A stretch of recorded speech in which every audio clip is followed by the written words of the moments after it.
بسم اللہ الرحمن الرحیم ایاک نعبد و ایاک نستعین۔ سب سے پہلے تو میں تحریک انصاف کے کارکنوں کو مبارک دیتا ہوں کہ اس کے باوجود کہ پورا کریک ڈاؤن ہوا تحریک انصاف کے خلاف، تقریباً ساری لیڈرشپ یا جیل میں ہے یا انڈر گراؤنڈ ہے، چھپی ہوئی ہے، اس کے باوجود جس طرح پبلک نکلی اور اس چیز کے اوپر جو کہ ہر مسلمان کو تکلیف دیتی ہے کہ قرآن کی جو بے حرمتی کی گئی سویڈن کے اندر اور آزادی رائے کے آڑ لے کے اس کے پیچھے چھپ کے کی گئی، تو مجھے بڑی خوشی ہوئی کہ ایک زندہ قوم کی طرح اور اپنے کارکنوں کو میں خاص طور پہ کہنا چاہتا ہوں کہ زندہ قومیں نکلتی ہیں حق سچ کے لیے اور انصاف کے لیے، اور مجھے بڑی خوشی ہوئی ہے دیکھ کے کہ ہم نے کم از کم پاکستان سے ایک آواز اٹھی پرامن طریقے سے کہ یہ ہمیں اس چیز نے تکلیف دی ہے اور آپ آزادی رائے کی آڑ لے کے لوگوں کو تکلیف نہیں پہنچا سکتے۔ لیکن دوسری جو بات، سپریم کورٹ کا تفصیلی فیصلہ آیا کل 9 مئی کو، جس طرح مجھے وہاں سے اغوا کیا اسلام آباد ہائی کورٹ کے اندر جب میں رجسٹری میں بیٹھا ہوا تھا، تو جس طرح مجھے اغوا کیا گیا کمانڈو ایکشن میں، سپریم کورٹ کا تفصیلی فیصلہ آیا اور اس میں 2 چیزیں واضح ہو گئی کہ ایک کہ یہ غیر قانونی تھا اور غیر آئینی تھا، جو طریقہ انہوں نے جس طرح مجھے وہاں سے اغوا کیا ہے وہ غیر قانونی بھی تھا اور غیر ہمارے آئین کے خلاف بھی تھا۔ اور یہ بھی اس میں آیا سپریم کورٹ کے فیصلے میں کہ جب میں چیف جسٹس صاحب کے سامنے پیش ہوا تو پہلی دفعہ مجھے پتہ چلا کہ کیا ہوا ملک کے اندر، توڑ پھوڑ ہوئی، آگ لگی، کتنے بڑے احتجاج ہوئے، مجھے تو کوئی اندازہ ہی نہیں تھا کیونکہ مجھے تو انہوں نے نظر بند کیا ہوا تھا۔ تو یہ بھی چیز واضح ہو گئی کیونکہ میرے اوپر کیسز پہ کیسز کیے جا رہے ہیں، پتہ نہیں کتنے 30-40 کیس کر چکے ہیں اب تک، کہ یہ میری ایما پہ سب کچھ ہوا ہے، یہ جو توڑ پھوڑ ہوئی ہے، یہ جو جلایا گیا اور جو احتجاج ہوئے۔ تو میں آج یہ سب سے پہلے کہنا چاہتا ہوں کہ اب اگر جو ملک کی سب سے بڑی عدالت کا فیصلہ آ گیا ہے کہ یہ غیر آئینی اور غیر قانونی طور پہ مجھے وہاں سے جس طریقے سے مجھے وہاں سے پکڑ کے لے کے گئے ہیں، جس طریقے سے انہوں نے شیشے توڑے رجسٹری آفس کے، وہاں کے سٹاف کو ڈنڈے مارے، ان کی کمپیوٹر اور اکوپمنٹ کو توڑا، میرے لوگوں کو جو گارڈز تھے ان کو مارا، وکیلوں کو مارا، مجھے سر پہ ڈنڈا لگا، اور پھر جس طرح ایک دہشت گرد اور مجرم کی طرح وہ جو کہ ملک کی سب سے بڑی پارٹی کا سربراہ ہے، ساری دنیا نے وہ پھر دیکھا جس طرح مجھے انہوں نے وہاں سے پکڑ کے لے کے گئے، اور پھر دنیا میں خبر کیا گئی کہ جی کرپشن کے اوپر عمران خان کو پکڑا،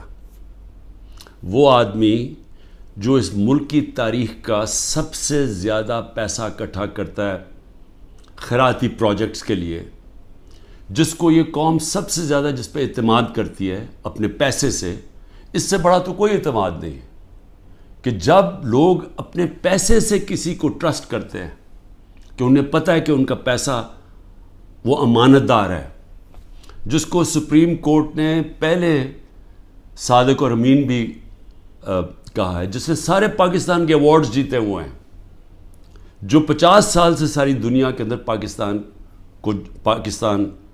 پاکستانی کو دنیا جانتی ہے، اور جس نے اپنی طرف سے کرکٹ کے اندر پاکستان کا نام روشن کیا۔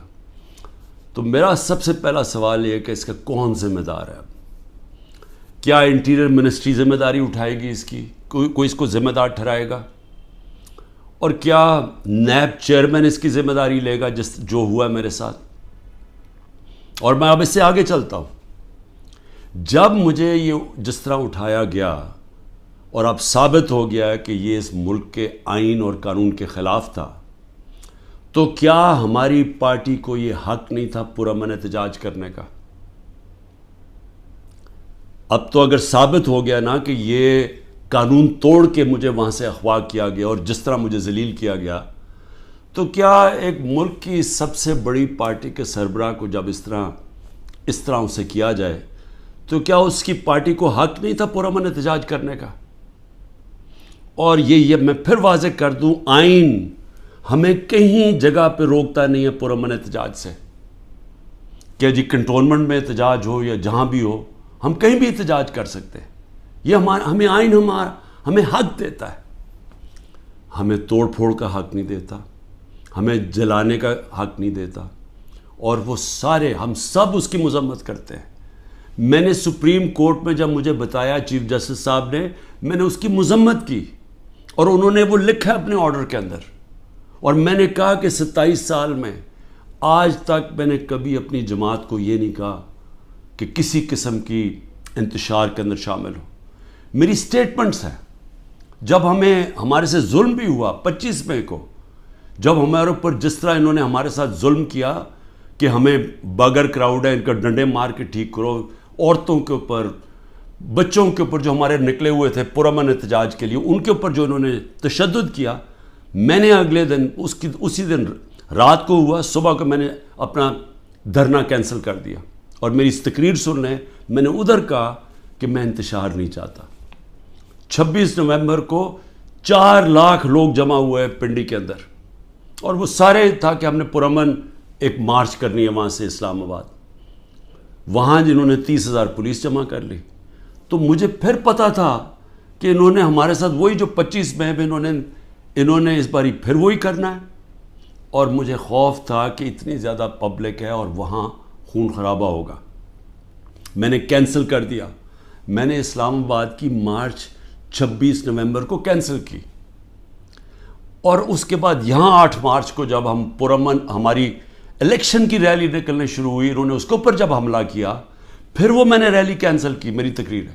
تو میں نے تو ہمیشہ پرامن احتجاج کی بات کی ہے 27 سالوں سے، تو وہ سامنے آ گیا، سپریم کورٹ کی ججمنٹ بھی ہے کہ مجھے تو جب پہلی دفعہ پتہ چلا میں نے تب کہا، مذمت کی۔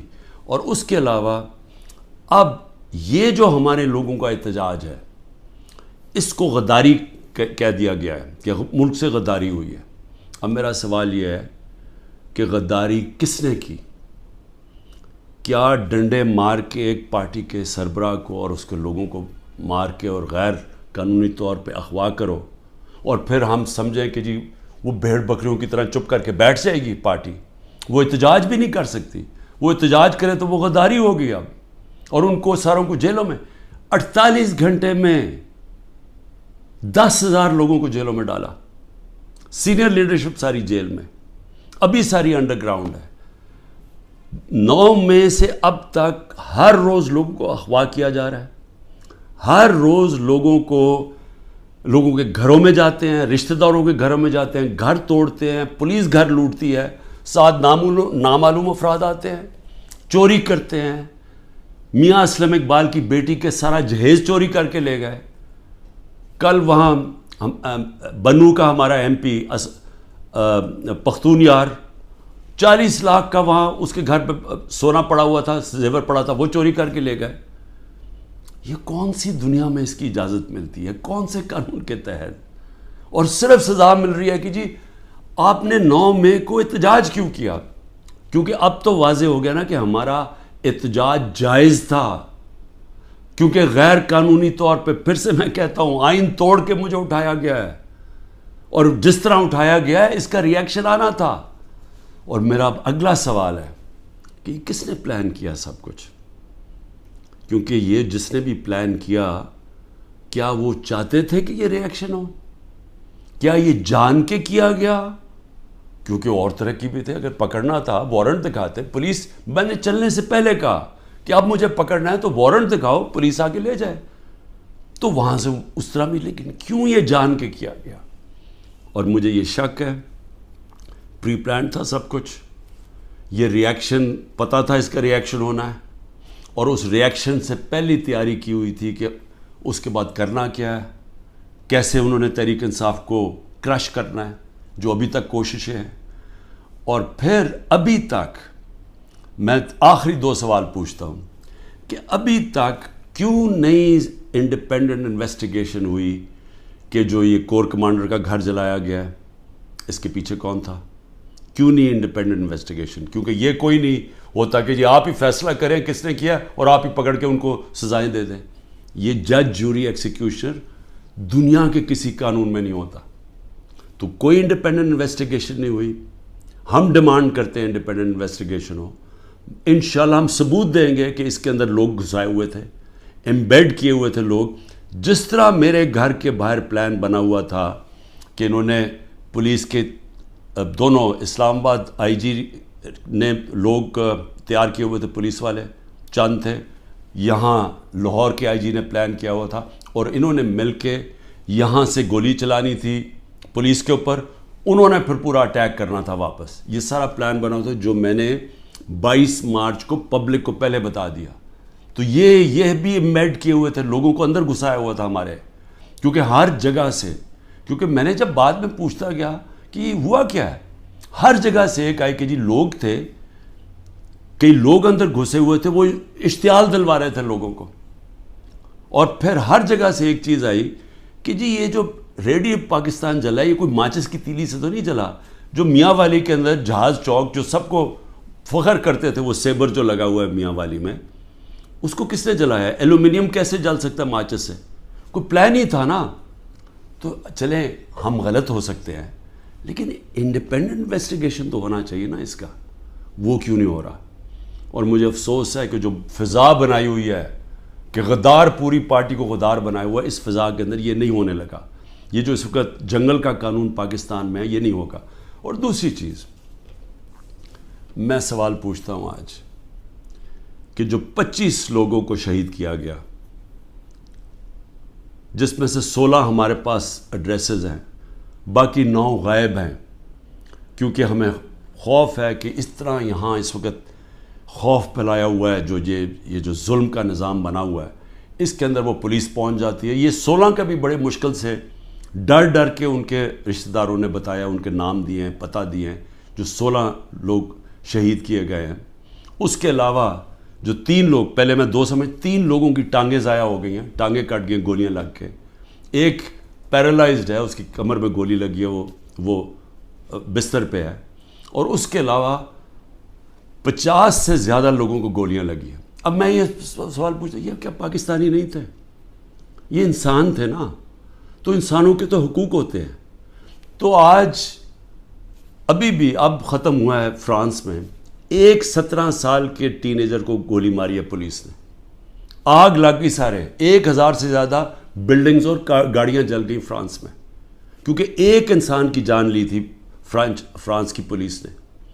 یہاں کوئی فکر ہی نہیں ہے، کوئی انویسٹیگیشن ہی نہیں ہے. سب نہتے تھے، کسی پولیس والے کو، کسی رینجر کو کوئی گولی نہیں لگی. اس کا مطلب یہاں سے تو کوئی فائرنگ نہیں تھی. تو کیا پہلے ایک غیر قانونی اور آئینی غیر آئینی چیز کی جاتی ہے جس کا ریئیکشن ہوتا ہے؟ پرامن احتجاج ہمارا آئین ہمیں حق دیتا ہے. تو کیوں ان کو ابھی تک انویسٹیگیشن نہیں ہوئی کہ یہ جو لوگ بیچارے نوجوان تھے، ان کے ماں باپ تھے، بیوی بچے تھے، ان کو جو گولیاں ماری گئیں کوئی نہیں پوچھے گا. ابھی تک تقریباً 2 مہینے ہونے والے ہیں، کوئی پوچھے گا نہیں کہ یہ بھی پاکستانی، ان کے بھی رائٹس ہیں، ان کے حقوق ہیں. تو اس کو بھی صرف ایک پوری فضا بنا کے کہ جی پاکستان کے اندر جو یہ ہوا ہے 9 مئی کو، اس کے اوپر ایک پوری پارٹی کے اوپر، اس کے اوپر ہر قسم کا تشدد کرو، ان کو دباؤ، ختم کرو. اور میں سمجھتا ہوں یہ پری پلان تھا، سب کچھ پہلے سے پلان بنا ہوا تھا. میں آخر میں یہ کہنا چاہتا ہوں کہ دیکھیں، میں پاکستان کی اب بات کر رہا ہوں، میں اپنی پارٹی کی بات نہیں کر رہا. یہ جو ظلم ہو رہا ہے ایک ملک کی سب سے بڑی پارٹی کو سازش کے تحت، کیونکہ الیکشن یہ پی ڈی ایم والے اب لڑ نہیں سکتے، ان سب کو خوف ہے کہ الیکشنز کے اندر انہوں نے ہار جانا ہے. تو یہ پوری سازش کا حصہ بنے ہوئے ہیں اور اسٹیبلشمنٹ کے ساتھ جان کے اسٹیبلشمنٹ کو ہمارے خلاف اور کر رہے ہیں، صرف اس لیے کہ یہ الیکشن میں پی ٹی آئی کو اسٹیبلشمنٹ ختم کرے پی ٹی آئی کو، تاکہ یہ چور پھر سے الیکشن جیت کے آ جائیں. اور ان کا کوئی انٹرسٹ نہیں ہے پاکستان میں. 14 مہینے میں انہوں نے پاکستان کو ادھر کھڑا کیا ہے کہ جو آج اگر کل ہم نے آئی ایم ایف کے ساتھ اس لیے ڈیفالٹ سے بچانے کے لیے اپنے ملک کو تباہی سے بچانے کے لیے، حالانکہ ہمارے پر ہر قسم کا ظلم ہو رہا ہے، ہم نے اس کے باوجود ان کی سٹینڈ بائی ایگریمنٹ کے ساتھ اس لیے گئے ہیں کہ ہمارا ملک بچ جائے. ان کو کوئی فکر نہیں ہے کیونکہ ان کے سارے پیسے باہر پڑے ہیں. تو میں آخر میں یہ کہنا چاہتا ہوں کہ جس کو بھی اس وقت پاکستان کی فکر ہے، جو اس وقت گیلپ کی سروے آئی ہے کہ ہر 5 میں سے 4 پاکستانی کہہ رہے ہیں کہ ہم غلط راستے پہ نکل گئے ہیں، یعنی پاکستانی میجورٹی جو 80% سے زیادہ پاکستانی کہہ رہے ہیں ہم غلط طرف نکل گئے ہیں. اس کے باوجود کوئی راستے میں کوئی کورس کریکشن نہیں ہو رہا، اور ہم صرف اور صرف ایک 1 پوائنٹ ایجنڈے پہ کہ جی کسی طرح پی ٹی آئی کو کرش کرو تو ملک کے مسئلے حل ہو جائیں گے. اور اس سے کس کو فائدہ ہو رہا ہے؟ کون ہیں وہ لوگ جو اس تباہی سے فائدہ اٹھا رہے ہیں؟ وہ میں آپ کو یقین دلاتا ہوں کہ وہ پاکستان کی اکثریت نہیں ہے. یہ تھوڑے سے لوگ ہیں جو قبضہ کر کے بیٹھے ہوئے ہیں وسائل پہ، جو قانون کے اوپر بیٹھے ہوئے ہیں، اور وہ صرف اور صرف چاہتے ہیں کہ ہمارا یہ جو قبضہ یہ برقرار رہے، ملک جائے بہاڑ میں، کیونکہ ان کے پیسے باہر پڑے ہوئے ہیں. پاکستان زندہ باد.